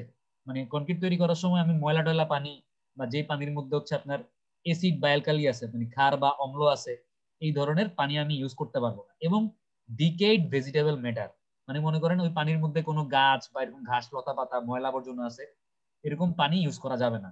আপনাকে পোর্টেবল মানে যেই পানিটা হচ্ছে আপনি খাইতে পারবেন বা ড্রিঙ্কিং ওয়াটার, ঠিক আছে, এরকম পরিষ্কার পানি ব্যবহার করতে জি হবে। স্যার। আচ্ছা, এটা গেল আমাদের মানে যে পানিটা ব্যবহার করব তার ডিজায়ার্ড প্রপার্টি। এবার দেখেন আমি যে কোর্স এগ্রিগেট বা মানে বড় সাইজের যে এগ্রিগেট গুলো ব্যবহার করব তার ডিজায়ার্ড প্রপার্টি কি কি। অ্যাঙ্গুলার শেপ, এগ্রিগেট গুলা কিন্তু রাউন্ড শেপের হইলে ব্যাপারটা একটু খারাপ, কারণ রাউন্ড শেপের পার্টিকেলের মধ্যে বন্ডিং অত একটা ভালো মতো ডেভেলপ করবে না। বাট এগ্রিগেট গুলো যদি এরকম অ্যাঙ্গুলার শেপের হয়, তিন কোনা তিন কোনা, এগুলোর মধ্যে কিন্তু এবং দেখেন angular shape and rough surface, যদি এগ্রিগেটের সারফেস গুলো রাফ হয় মানে মসৃণ না হয় অমসৃণ হয়, তাহলে তাদের মধ্যে কিন্তু একটা ভালো বন্ডিং, এটাকে ইন্টারলকিংও বলতে পারেন, ইন্টারলকিং মানে ইন্টারলকিং ভালো হবে, মানে একটা সাথে একটা খুব ভালো মতো লক হবে বা বন্ডিং ভালো হবে, ঠিক আছে। স্যার নুড়ি পাথর যেটা আরেকটা আছে যে স্যার, মানে পাথর ভাঙ্গা যে পাথরটা বানায় স্যার, হ্যাঁ, এটার মধ্যে স্যার ভাঙ্গা পাথরটাকে ব্যবহার করা যাবে ভাঙা যেমন। পাথর ব্যবহার করে, কারণ পাথর যখন আপনি ভাঙতেছেন মনে করেন এই এত বড় একটা পাথর আপনি মাঝখান দিয়ে ভাঙা ফেলছেন, এরকম মনে করেন তারা ভাঙা দুই টুকরা হয়েছে, এই সার্ফেসটা কি রাফ না?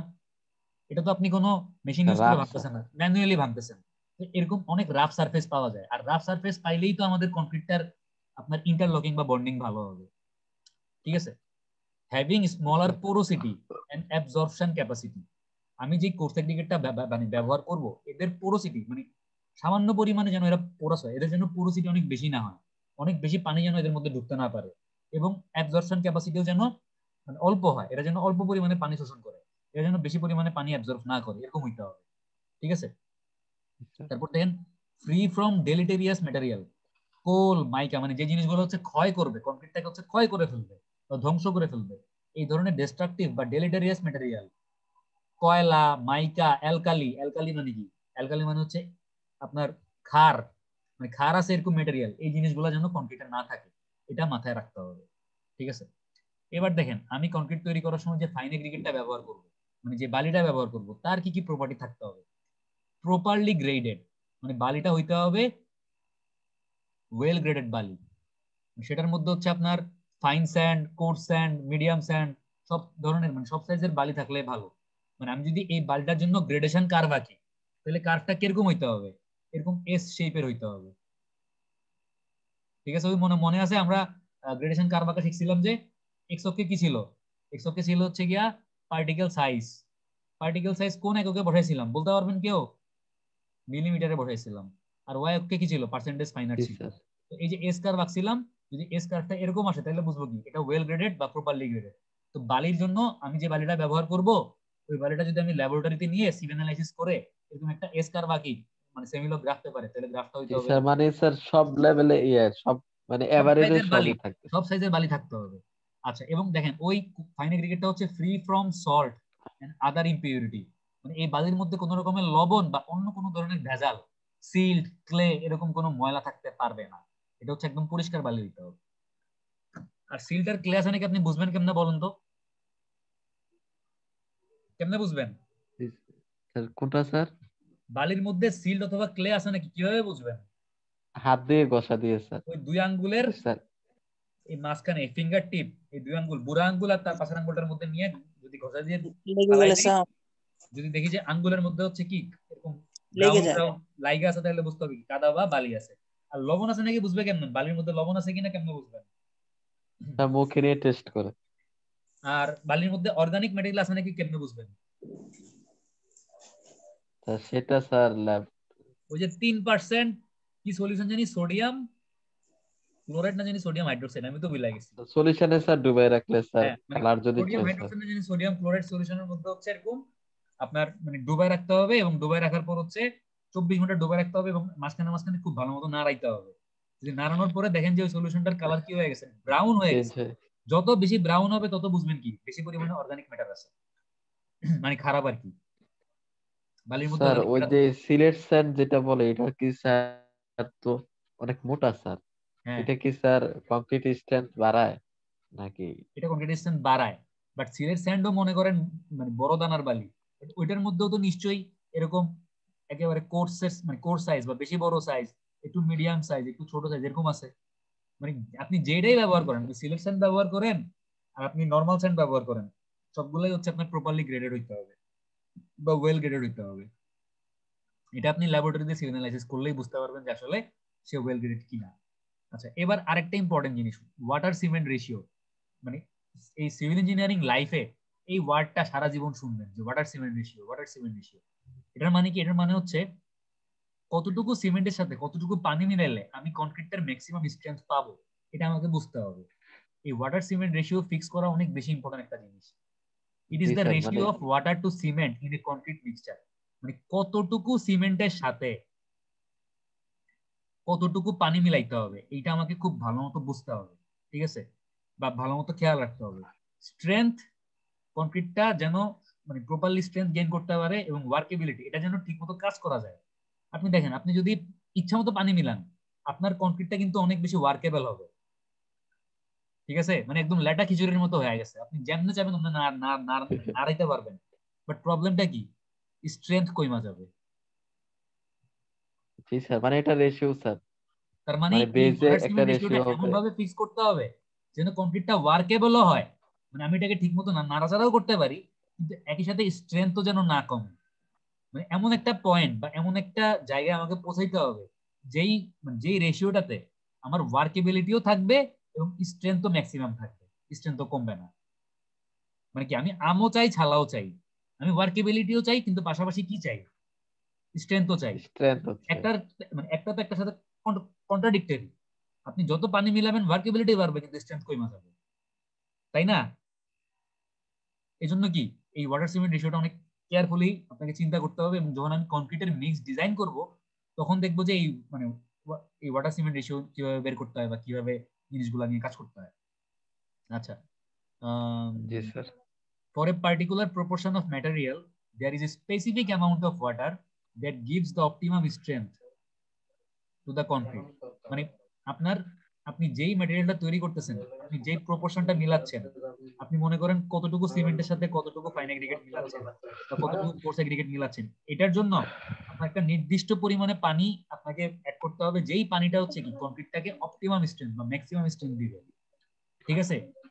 তো জি মানে স্যার। মানে যেটা বুঝতেছেন যে এই ওয়াট মানে কতটুকু সিমেন্টের সাথে কতটুকু ফাইন এগ্রিগেট মিলাবো, কতটুকু কোর্স এগ্রিগেট মিলাবো, এই জিনিসগুলোর সাথে হচ্ছে কতটুকু পানি মিলাবো, এই পানির পরিমাণটা বের করা অনেক বেশি গুরুত্বপূর্ণ। amount of water more or less than the specified amount causes decrease in the strength of the concrete। মানে হচ্ছে যতটুকু পানি আপনার দরকার, আপনি ডিজাইন করে দেখছেন যে আমার এক বস্তা সিমেন্টের সাথে 2 বালতি পানি যোগ করতে হবে, সাপোজ আমি দেখলাম হিসাব বিকাশ করে। ঠিক আছে? আপনি মনে করেন 2 বালতির জায়গায় 1.5 বালতি ইউজ করতেছেন, ওইটাও ভালো না। 2.5 বালতি ইউজ করতেছেন, ওইটাও ভালো না। কারণ মানে যতটুকু পানি দরকার তার থেকে কম বা বেশি পানি ইউজ করলে কংক্রিটের স্ট্রেংথ ঝামেলা হয়ে যায়, সে তার অপটিমাম স্ট্রেংথ অথবা স্যার পানির ব্যাপারটা তো স্যার এত গুরুত্ব দেয় না কেউ। কিছুটা গুরুত্ব দেওয়া উচিত। তো পানি স্যার বারবার দিতে হয়, মাঝে মাঝে আবার শুকায় যায় আবার পানি দেয়। এটা ঠিক না। মানে পানি মানে এরকম যখন একটা ব্যাচ তৈরি করতেছে, মনে করেন এরকম মানে মিক্সার মেশিন দেখছেন এরকম ঘুরে যায় ড্রামের মতো। জি জি স্যার। স্যার। মনে করেন 2 বস্তা সিমেন্ট ডালছে, এটার সাথে হচ্ছে 4 বস্তা বালি ডালছে, এটার সাথে হচ্ছে আরো 3 বস্তা মনে করেন আপনার কোর্স এগ্রিগেট ডালছে। এরপর মনে করেন হচ্ছে এটার সাথে আপনার জানে যে 5 বালতি বা 4 বালতি পানি দেওয়া লাগবে, দিল। এই যে মিশাইছে, মিশাই এটা ঢাইলা দিতে হবে। মানে আমি ইচ্ছা হইলো একটু পানি দিলাম, আবার ইচ্ছা হইলো দিলাম না, এরকম করা যাবে না আসলে। ঠিক আছে? আচ্ছা, এরপর দেখেন আমাদের আজকের লাস্ট, আর বেশিক্ষণ লাগবে না আমাদের ক্লাসে আজকে। দেখেন প্রপার্টিস অফ সিমেন্ট কনক্রিট, আমরা সিমেন্ট কনক্রিটের কিছু বৈশিষ্ট্য দেখবো। দেখেন সিমেন্ট কনক্রিটটা কিন্তু দুইটা অবস্থায় থাকে, একটা হচ্ছে প্লাস্টিক অবস্থা, সে শুরুতে থাকে কি অবস্থায়, প্লাস্টিক অবস্থায়। সে শুরুতে থাকে হচ্ছে গিয়া প্লাস্টিক অবস্থায়। এই প্লাস্টিক অবস্থায় থাকা অবস্থায় আমি তাকে নিয়ে নাড়াচাড়া করতে পারতেছি, তাকে আমি আমার ডিজায়ার্ড শেপ দিতে পারতেছি, এবং আস্তে আস্তে শক্ত হয়ে এই প্লাস্টিক অবস্থাটাই হার্ডেন বা শক্ত বা সলিড অবস্থায় চলে যায়। এই সলিড কনক্রিটকে বা হার্ডেন কনক্রিটকে নিয়ে কিন্তু আমি আর কোনো শেপ দিতে পারবো না বা নাড়াচাড়া করতে না পারবো না। স্যার, এটা হার্ড হয়ে তো যাবে। প্লাস্টিক অবস্থায় তার কিছু প্রপার্টি আছে, আর হার্ডেন বা সলিড অবস্থায় তার কিছু প্রপার্টি আছে। আমরা এখন এই প্রপার্টি গুলাই দেখবো, যে properties of cement cement concrete. একটা হচ্ছে properties of concrete in plastic range, মানে যখন সে প্লাস্টিক অবস্থায় আছে এবং তাকে আমি নাড়াচাড়া করতে পারতেছি এবং যে কোনো শেপ দিতে পারতেছি, তখন তার কিছু প্রপার্টি আমরা দেখবো। আর properties of hard and concrete, যখন ওই প্লাস্টিক কনক্রিটটা আস্তে আস্তে আপনার হাইড্রেশন রিয়েকশন করে শক্ত হয়ে গেছে, একটা হার্ড এন্ড কনক্রিট বা সলিড কনক্রিটে পরিণত হয়েছে, তাকে নিয়ে নাড়াচাড়া করা যাচ্ছে না, তখন তার কিছু প্রপার্টি দেখবো। আজকে আমরা দেখবো হচ্ছে গিয়া শুধু এই প্রপার্টি গুলো। ঠিক আছে? প্লাস্টিক অবস্থায় তার কারো কি ঘুম আসতেছে নাকি? আমরা আজকে দেখবো হচ্ছে প্লাস্টিক অবস্থায় তার প্রপার্টি গুলো, আর না হার্ডেন্ড স্যার, অবস্থায় তার প্রপার্টি গুলো আমরা আসতেছে না স্যার। পরবর্তী ক্লাসে দেখবো। ঠিক আছে? আচ্ছা, কারসারটা কই গেল?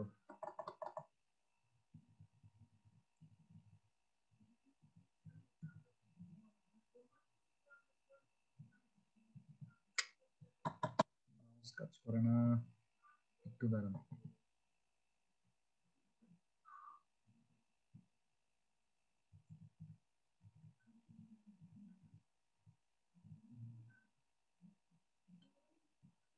সমস্যা?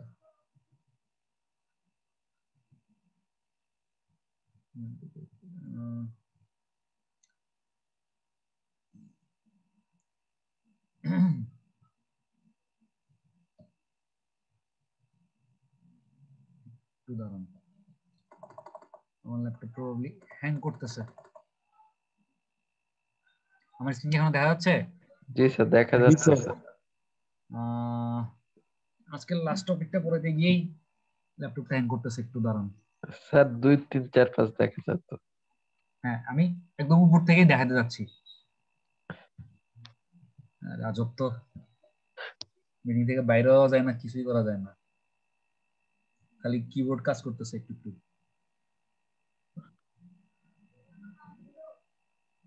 এক নম্বরটা দেখা গেল তো হইতো,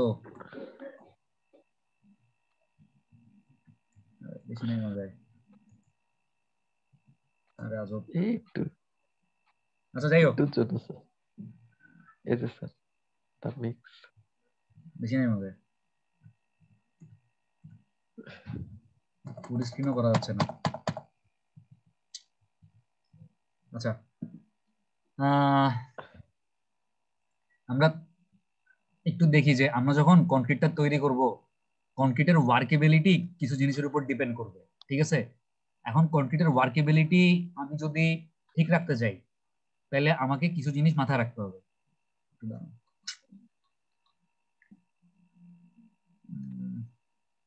আচ্ছা, আমার স্ক্রিন কি এখনো দেখা যাচ্ছে? জি স্যার। এটা তো ভালোই হ্যাং করছে মনে হয়। স্যার অনেক ভালো হ্যাক করছে, উল্টাপাল্টা দেখাচ্ছে। এবার ঠিক আছে? জি স্যার। এবার তো দেখতেছেন মনে হয়। জি স্যার। দেখেন, quantity of water in the mix, আমি কতটুকু পানি মিশাচ্ছি, ঠিক আছে? Increased amount of water increases workability. আপনি যত বেশি পানি মিলাবেন তত হচ্ছে কি বাড়বে? ওয়ার্কেবিলিটি বাড়বে। আর ওয়ার্কেবিলিটি মানে কি বলেন তো? কনক্রিটটাকে নিয়ে আপনি কতটা ইজিলি কাজ করতে পারতেছেন, তাকে কতটা ইজিলি কোনো শেপ দিতে পারতেছেন, এটাকে নিয়ে কতটা ইজিলি নাড়াচাড়া করতে পারতেছেন, এটাই হচ্ছে ওয়ার্কেবিলিটি। চিন্তা করেন, চুলার মধ্যে হচ্ছে আপনি খিচুড়ি রান্না করতেছেন, ওই খিচুড়ির মধ্যে যদি পানি কম থাকে এটাকে নাড়তে কষ্ট হবে না? বাট যদি খিচুড়ির মধ্যে জি পানি স্যার। বেশি থাকে তাহলে কি ইজিলি নাড়তে পারবেন? তো কনক্রিটের ওয়ার্কেবিলিটিও কিন্তু একটা সেম জিনিস। আচ্ছা, proper grading of aggregate mix, if fine aggregate as well as coarse aggregate are properly graded workability increases। আপনি যদি মানে প্রপারলি গ্রেডেড ফাইন এগ্রিগেট মানে ওয়েল গ্রেডেড ফাইন এগ্রিগেট এবং ওয়েল গ্রেডেড কোর্স এগ্রিগেট বা properly graded course aggregate ব্যবহার করেন, তাহলে আপনার কনক্রিটের ওয়ার্কেবিলিটি বাড়বে। মানে আপনি যে ফাইন এগ্রিগেটটা ব্যবহার করতেছেন ওইখানেও আপনার fine sand, coarse sand, medium sand সব সাইজের বালি থাকতে হবে। এবং আপনি যে কোর্স এগ্রিগেটটা ব্যবহার করতেছেন ওইখানেও কি সব সাইজের এগ্রিগেট যদি থাকে, তাহলে হচ্ছে আপনার কনক্রিটের ওয়ার্কেবিলিটি এমনিতেই বাড়বে, ঠিক আছে? আচ্ছা, এবার দেখেন amount of cement, increase amount of cement increases workability. আপনি যদি কনক্রিটটা তৈরি করার সময় ফাইন এগ্রিগেট আর কোর্স এগ্রিগেটের পরিমাণ বা কোর্স এগ্রিগেটের পরিমাণ একটু কমায় আপনি যদি সিমেন্টের পরিমাণ বাড়ায় দেন, তাইলেও আপনার কনক্রিটের কি হবে? ওয়ার্কেবিলিটি বাড়বে। Ratio of fine aggregate and coarse aggregate, if proportion of coarse aggregate is reduced in relation to fine aggregate, workability can be improved। আপনি যদি ফাইন এগ্রিগেট আর কোর্স এগ্রিগেটের যে অনুপাত, মনে করেন আপনি জানেন যে অনুপাতটা হচ্ছে গিয়ে 2:3, ঠিক আছে, বা 2:4 আপনি জানেন, আপনি কি করলেন? আপনি এটাকে ফাইন এগ্রিগেটের পরিমাণটা বাড়ায় 3 বানায় ফেললেন আর কোর্স এগ্রিগেটের পরিমাণটা কমায় 3 বানায় ফেললেন। আপনি 2:3 এর জায়গায় 3:3 ব্যবহার করলেন, মানে কি করলেন? কোর্স এগ্রিগেটের পরিমাণ কমায় দিলেন আর ফাইন এগ্রিগেটের পরিমাণ বাড়ায় দিলেন, তাইলেও কিন্তু আপনার কনক্রিটের ওয়ার্কেবিলিটি বাড়বে। তারপর দেখেন particle shape, rounded size particle increase workability. দেখেন, আপনি যদি 3 কোণা বা এরকম অ্যাঙ্গুলার শেপের পার্টিকেল ব্যবহার না করে আপনি যদি এরকম সার্কুলার বা রাউন্ড শেপের পার্টিকেল ব্যবহার করেন, তাইলেও আপনার কনক্রিটের ওয়ার্কেবিলিটি বাড়বে। কিন্তু এটার প্রবলেমটা কি? বন্ডিং, ইন্টারলকিং কমে যাবে, কনক্রিটের স্ট্রেংথ কমে যাবে। কারণ জি আমরা স্যার। জানি যে অ্যাঙ্গুলার পার্টিকেল হচ্ছে সবথেকে ভালো বন্ডিং বা ইন্টারলকিং ক্রিয়েট করে বেশি স্ট্রেংথ প্রোভাইড করতে পারে। বাট আপনার যদি ইন্টারলকিং, যদি তাড়াতাড়ি জিনিসটা বন্ড বা তাড়াতাড়ি যদি জমাট বাঁধা শুরু করে, তাহলে কি ওয়ার্কেবিলিটি কমে যাবে না? আপনি এটা নিয়ে নাড়াচাড়া করতে পারবেন না। তো আপনি যদি এরকম কিছু রাউন্ড পার্টিকেল ইউজ করেন, তাহলেও কনক্রিটের ওয়ার্কেবিলিটি বাড়বে। অনেক সময় আপনার এডিশনাল কেমিক্যাল বা অ্যাডমিক্সচার ইউজ করা হয়, যে অ্যাডমিক্সচারের কাজ কি? সিমেন্টের সেটিং টাইমকে বাড়ায় দেয়। মানে সিমেন্ট জমাট বাঁধতে সময় বেশি লাগবে। তো সিমেন্টের যদি জমাট বাঁধতে সময় বেশি লাগে, যতটুকু সময় আপনি পাচ্ছেন ওই সময়টুকু আপনি কি করতে পারতেছেন, সিমেন্টটাকে বা কংক্রিটটাকে হচ্ছে কি যে কোনো শেপ দিতে পারতেছেন।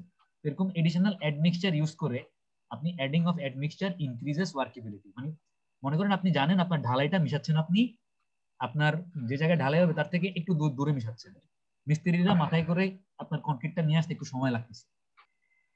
বা অনেক সময় দেখবেন এরকম রেডি মিক্স কংক্রিটের কিছু ট্রাক দেখছেন, জি স্যার। দেখবেন যে ট্রাকটা এরকম ঘুরে, কেন ঘুরে, যেন কংক্রিটটা জমাট বাঁধতে না পারে, এজন্য আপনার ট্রাকটা কন্টিনিউয়াস ঘুরতে থাকে। কারণ যদি ট্রাকটা না ঘুরে কংক্রিটটা কিন্তু আস্তে আস্তে জমাট বেঁধে যাবে। তো আপনি এরকম মনে করেন কোন সিমেন্ট কোম্পানির কাছ থেকে রেডিমেড কংক্রিট কিনছেন, জাস্ট কংক্রিটটা আইনা আপনার সাইডে কিন্তু ঢালাইও দেওয়া লাগবে না। আপনার কাজ কি হবে, জাস্ট জায়গা মতো ঢাইলা আপনি ঢালাই মানে কাস্টিং করে ফেলবেন। জি তো স্যার। এরকম যে কংক্রিটটা হচ্ছে রেডিমিক্স কংক্রিট, ওদের মনে করেন ফ্যাক্টরি হচ্ছে কি আপনার বাসা থেকে 1 মাইল দূরে। তো আপনার বাসায় আস্তে আস্তে যদি কংক্রিটটা সেট হয়ে যায়, মানে শক্ত হয়ে যায়, প্লাস্টিক কংক্রিট যদি সলিড বা হার্ডেন্ড অবস্থায় পৌঁছায় যায়, তাহলে ওইটা দিয়ে আপনি ঢালাই দিতে পারবেন? পারবেন না। তো এই কংক্রিটটা যেন মানে সেট বা এরকম শক্ত না হয়ে যায়, এটা সেটিং টাইমটাকে বাড়ানোর জন্য এই অ্যাডমিক্সচার বা এডিশনাল কেমিক্যাল ইউজ করা হয়। এরপর দেখেন method of compaction. Stiff or less workable concrete can be used if compacted by vibrator। মানে আপনি স্যার শক্ত গুললে স্যার ঘুরতে থাকবে, গুললে স্যার এটা জমাট বাঁধবে না। একটা নির্দিষ্ট আরপিএম মানে হচ্ছে কি রেভলিউশন পার মিনিটে কয়বার ঘুরবে এটারও একটা নির্দিষ্ট মনে হয় সংখ্যা আছে, যে কয় মিনিট মানে 1 মিনিটে এটা কয়বার ঘুরাইতে হবে।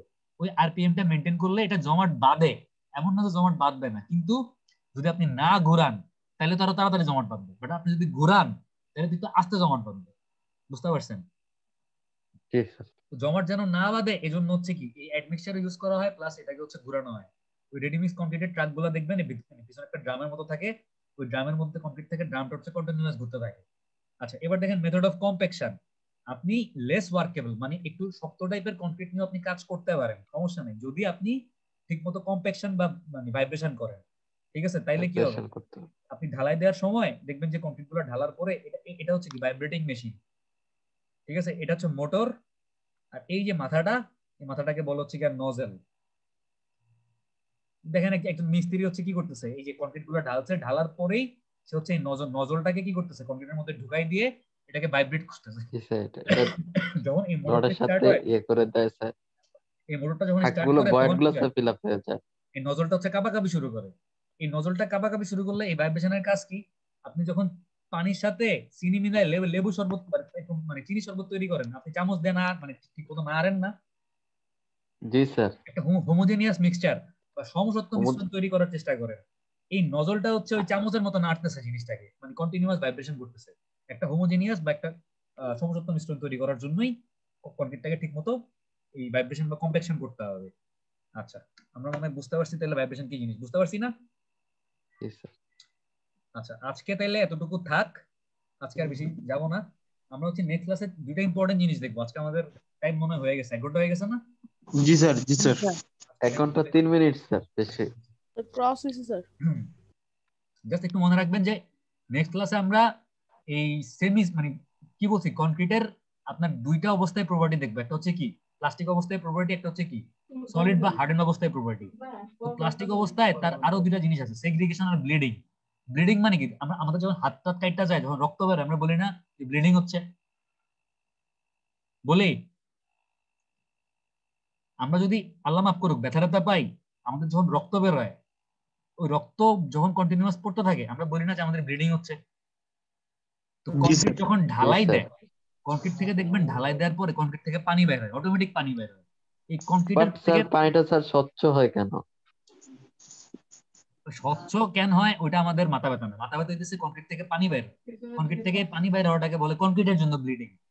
কংক্রিটের এই ব্লিডিং কিন্তু খারাপ জিনিস, ভালো জিনিস না। আর কংক্রিটের সেগ্রিগেশন কি ব্লিডিং কি, এই দুইটাও কংক্রিটের আপনার ওই প্লাস্টিক অবস্থায় একটা প্রপার্টি আমাদেরকে দেখতে হবে, এবং আমরা চাই যে আমাদের কংক্রিটের সেগ্রিগেশনও না হোক, ব্লিডিংও না হোক। আর ইসমাইলের কোশ্চেন হচ্ছে কংক্রিটের পানিটা একটু স্বচ্ছ কেন হয়, তাই না? জি স্যার। মানে একটু দেখবেন যে একটু মানে গোলা গোলা টাইপের হয়, একদম স্বচ্ছ হয় না, একটু গোলা গোলা টাইপের হয়, বলেন তো? স্যার একটু গোলা গোলা গোলা হয়, টাইপের হয়। গোলা গোলা টাইপের, হালকা হালকা স্যার। গোলা গোলা টাইপের হয়। কেন গোলা গোলা টাইপের হয়? কারণ সে যখন বাইরে হয় সে ভিতর থেকে সিমেন্ট নিয়ে বাইরে হয়। জি স্যার। তো ওই স্যার এই ওষুধ একটু বলা ব্লিডিং দরকার। টা হয় মূলত স্যার ওই যে ফর্মার এর কারণে, গ্যাপ থাকার কারণে। আচ্ছা, আমার ল্যাপটপ পুরাই হ্যাং মাইরা বসে আছে, আমি অ্যাটেন্ডেন্স কেমনে নিব বুঝতেছি না। আপনাদের আইডি গুলো বলেন, আমি একটু লেখা নি। আপনারা অটোমেটিক মিটিং লিভ করে চলে যান, আমার ল্যাপটপ পুরো স্যার বসে আছে। স্ক্রিনশট নিয়ে নেন। আচ্ছা, আইডি গুলো একটু বলেন। স্যার 2108003, তারপরে 2107012012 2107,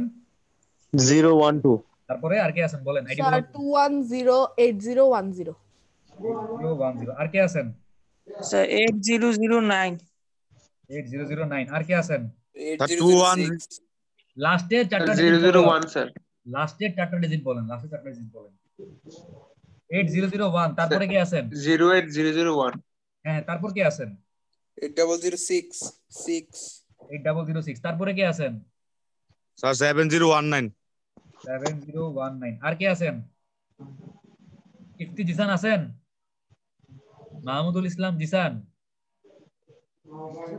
ইফতি আহমেদ নাই স্যার, পিয়া আছেন? আর কেউ নাই আছেন? স্যার। আর কেউ ইফতি আছেন? স্যার ইফতি ভাইয়া ছিল স্যার ক্লাসে। স্যার 12 হইছে স্যার, হইছে স্যার। না, হয়নি, হয়নি। 21070 হয়নি, হয়নি। 2107। হইছে রে বাবা, হইছে সবারটাই দিছি। স্যার জিসান ভাইয়ের অ্যাটেন্ডেন্সটা দিয়ে দেন স্যার, জিসান ভাই ছিল। ওর আইডি কত? 7015 না? 7015। 7015, আচ্ছা ঠিক আছে। আপনারা একটু নিজেরা মিটিংটা লিভ করে ফেলেন, কারণ মানে আমার ল্যাপটপ হ্যাং করছে, আমি ল্যাপটপ ডাইরেক্ট বন্ধ করে দেবো। হ্যাঁ, আসসালামু আলাইকুম স্যার। ওয়ালাইকুম সালাম। ক্লাস শেষ, ইনশাআল্লাহ পরশু আবার সকালবেলা আমাদের ক্লাস হবে।